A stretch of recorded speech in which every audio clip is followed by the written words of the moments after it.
I'm Tamsin Silver. I'm one of the authors with Falstaff Books, and I am here today to read you chapter 1 from my new book, The Curse of Billy the Kid, which is the first book in the Untold Legends series. This is a little bit longer chapter, and because of attention spans in this world, including mine, we are going to do this in 2 sections. So we'll do part 1, part 2. So welcome to part 1. Here we go. Chapter 1. Murder Most Foul.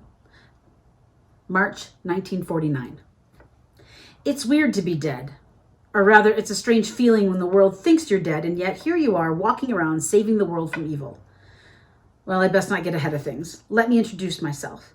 My name is William Kidwell, or it is for the time being. Back in the day, they called me by another name, but we'll get to that.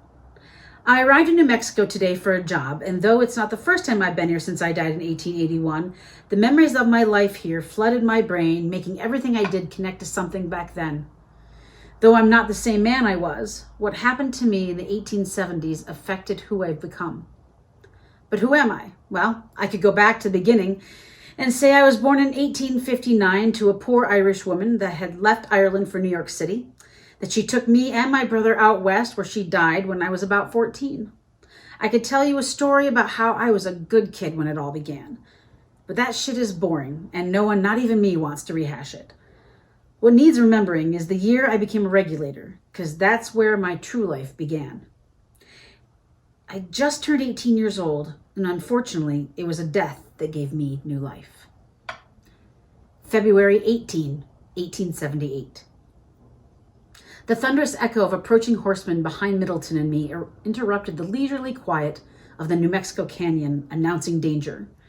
We spun around to see a large posse of horseback coming around us, and I knew it had to be the same men we'd been expecting to fight at the ranch until Tunstall had decided he wasn't going to let anyone die over the cattle in question.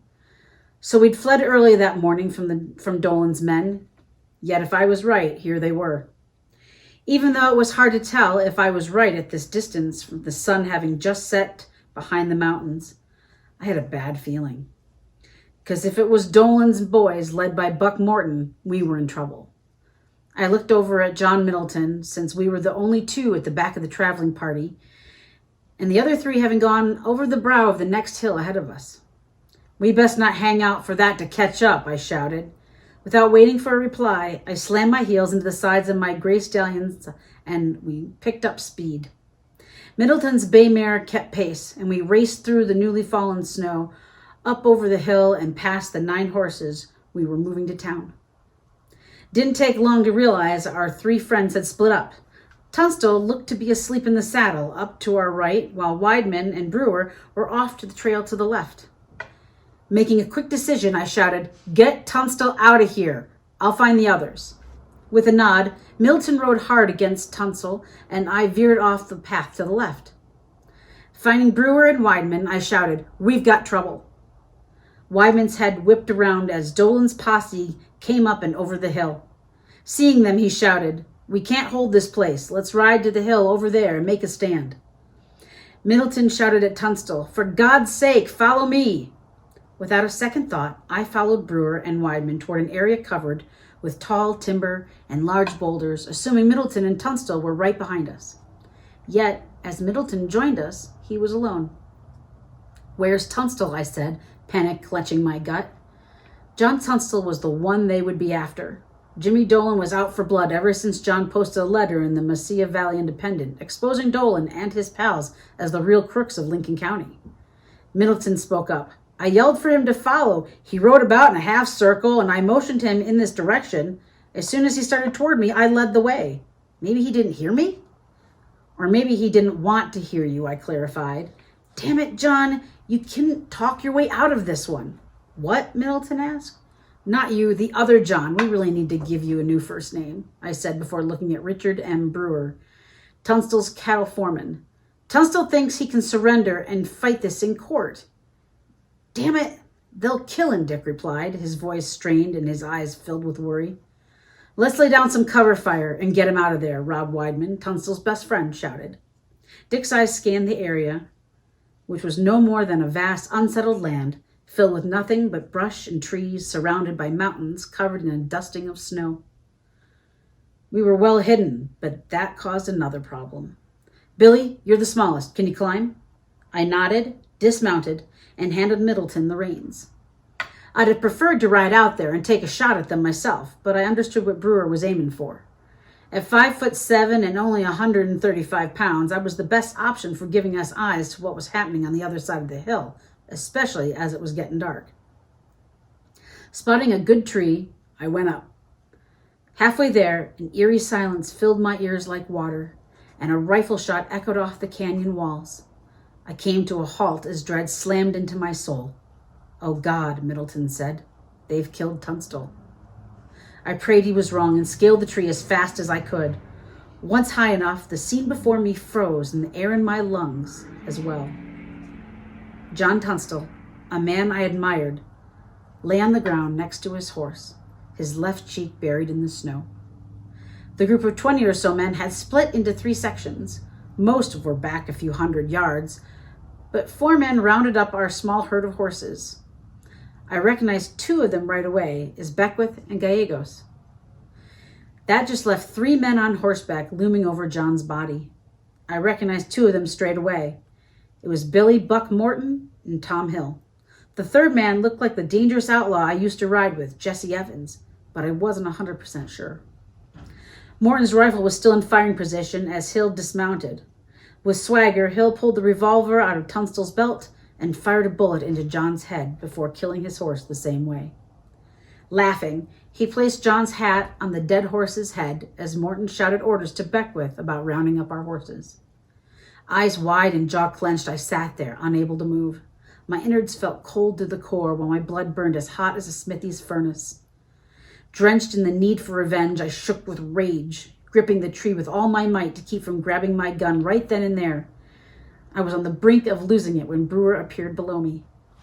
He wanted answers I didn't want to give. Swallowing the pain, I climbed down and gave the news. Weidman, a big man with a temper to match, went off his rocker. It took both Brewer and Middleton to stop him from riding out there and getting himself killed.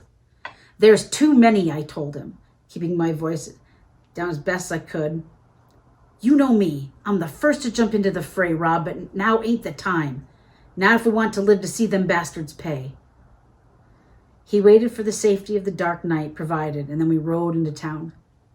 Weidman and Brewer and Middleton diverted to John Newcomb's farm to get help bringing Tunstall's body into town while he and I headed into Lincoln. The whole ride, I tried not to think of how I'd left John's dead body lying in the snow out there in the dark. I may not have much in common with the 24-year-old British businessman, but I respected him. I didn't think highly of many people. Since my mama died and my stepfather abandoned me and my brother, I'd not felt a part of anything. On the run and alone, I'd been unable to find where I belonged until John had gotten me out of jail and given me a job. He believed in me and given me the family I desperately needed. For that alone, I vowed that anyone involved in his murder would die at my hand. We arrived in town a little after 10 o'clock that night and split again. While Wyman rode to inform Alexander McSween, Tunstall's lawyer and friend who was also under attack by the Murphy-Dolan faction, I headed to where news would travel the fastest, Ike Stockton's saloon. By midnight, all of Lincoln knew about John, and news traveling like wildfire from town to town into Fort Stanton and beyond. By the time I arrived at McSween's and entered his stable, I found the horses belonging to the rest of my gang already settled for the night. Handing my horse off to take care by one of the servants, I walked toward the patio, the outdoor area between the long sides of the U-shaped home. Getting closer, I heard shouting and picked up the pace. With a hand on my gun, I ran toward the gate of the long west wall of the patio. Stepping through, I saw Henry Brown, and he was as mad as a March hare. Brown shoved Brewer with all his might, still barely able to move the large man more than a step back. "Where were y'all?" he demanded. When Dick didn't reply, Henry pulled his gun and pointed it at the 6'4" German man. "Tell me." Without flinching, Brewer replied, "I suggest you put that thing somewhere else." "Or what?" Brown challenged. "You'll leave me to be killed like you did John?" Brown had begun the journey with us that morning, but when his horse had thrown a shoe, he'd returned to the Tunstall Ranch on the Rio Feliz to get it fixed. As such, he wasn't with us when Dolan's men arrived. Henry, it wasn't like that, I said, alerting the group to my presence. The hell it wasn't, he shouted at me without taking his eyes off Brewer. Wyman stepped forward. We didn't leave him, he yelled, his voice bouncing off the walls of the patio. Quieting down, he continued. You really think we'd have just thrown him to the wolves to save our own hides? Damn it. Rob, Dick started to say to Wyman, but he was on a roll. After Waite split off to take the wagon on the road, we all kept driving the horses on the trail. Those of us up front ran into some wild turkey. John was half asleep in the saddle, but encouraged Dick and me to catch a few, saying he'd watch the horses with them two, he said, indicating Middleton and me. Us two, I exclaimed. We were at least 500 yards behind y'all, for God's sakes. With you and Brewer a few hundred yards to the left of the trail and us that far back, he was a sitting duck. Why didn't he follow us, Dick? I asked. They shot him without a gun in his hand, and I know John, he'd have surrendered, thinking he could talk them out of McSween's debt. We both know darn well that warrant for McSween is bullshit, Dick said. Do we? I replied, keeping my voice down. He says the bank fees and his own take up a lot of what was owed by that life insurance policy. But for all we know, he's as crooked as a Virginia fence and knows more to Emily Fritz than he's saying. Brewer stared me down, his blue eyes hot with anger. He might not be the most honest lawyer, but he sure as hell didn't embezzle $10,000 from that woman. It's just a ruse Murphy and Dolan came up with to remove him and Tunstall as their competition. More like just Dolan, Weidman interjected. Murphy's too sick with the cancer to do anything. Hell, bastard's drunk most of the time, leaving Dolan free to do whatever he wants. And an army of men without a moral compass betwixt them to back him up, Henry added. Well, I wouldn't say my compass is overly moral bound either, I admitted. But they killed an unarmed man who'd done nothing but tell the truth. We need to make them pay. I'm with Billy, John Middleton finally said. He'd been silent, leaning against the house, smoking a cigarette. He smashed it under his foot and looked to Henry Brown. I called out to John as we fled. He chose not to follow us, and it was too late by the time we realized it. Henry settled onto an old chair outside the summer kitchen. Then this is my fault, he choked out. Morton followed my tracks in the snow from the ranch back to y'all. If my horse hadn't... Don't start that now, Middleton said. No one is to blame except Dolan and his men, and if we don't fight back, the house will take everything and leave us for dead. The house was what everyone in Lincoln County called those affiliated with the primary general store, bank, post office, recently renamed J.J. Dolan and Company, owned and run by Jimmy Dolan. Anyone who was a part of the house fell under the protection of him and the previous owner, Lawrence Murphy. Sheriff Brady himself, a fellow armor buddy of both Murphy and Dolan, was obviously loyal to the house, as were his deputies. This alone would make getting retribution for John's murder a sticky situation. With a hum of thought, Dick scratched at his goatee. McSween isn't one for violence, but Dolan doesn't respond to anything else. We have to find a way to compromise. The idea of not using violence made my trigger finger twitch. Is that a bluff, or do you mean it for real? I have an idea, Dick said, causing us all to look at him. We give it a few days. If McSween don't do nothing, I'll go to Mr. Wilson. Now you sound like Tunstall, I said. What is the justice of the peace going to do? You said it yourself. Dolan will only respond to violence, and I'm happy to give it to him. Dick placed his great paw of a hand on my shoulder. And you'll get the chance. Just pull in your horns for a few days. Let's see if we can make the killing of those bastards legal, all right? I never had liked waiting.